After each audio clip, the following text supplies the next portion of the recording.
اینجا همون جاییه که وای یادتونه تو فیلم ماینکرافت اینجا رو میدان بوکس جور کرده بودن. چیز نیست؟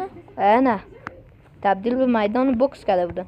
نمیدونم از کجا میاد اون زامبی کوچولوه. از اینجا وارد میشیم. دارم کم کم خودم تنهایی برای اولین بار وودلند منشن رو فتح میکنم. بوکس تق تیق تق هوا بمیر بابا. نه خیلی حال داد.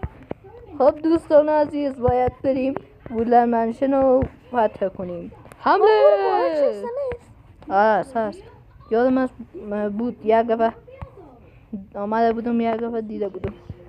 باید باشه میجره فایل خدا کنه باشه. خدایا تو خودت کمک کن. یس دق برادر چیز نیست.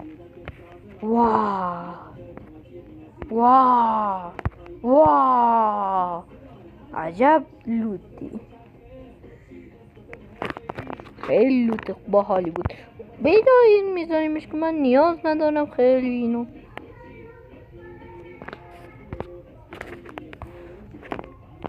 خب کارمون اینجا تموم میشه.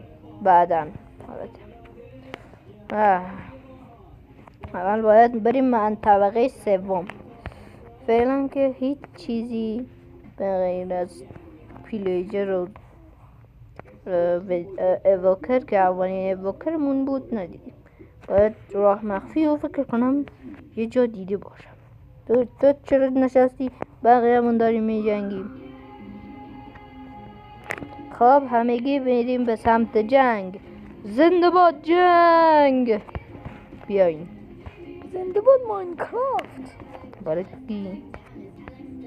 البته جلوی بچه های یوتیوب من خودم نمیخوام این کارا این فوش بدم به این عوضیه.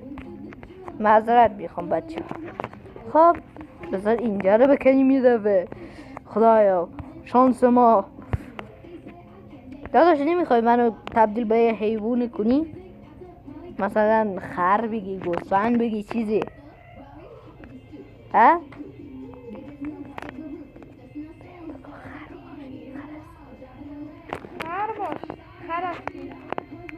خب که من خرم آدم خر شانس میخوام.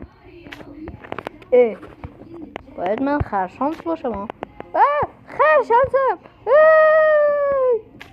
اینجا رو بذار اینو بزنم اینجا.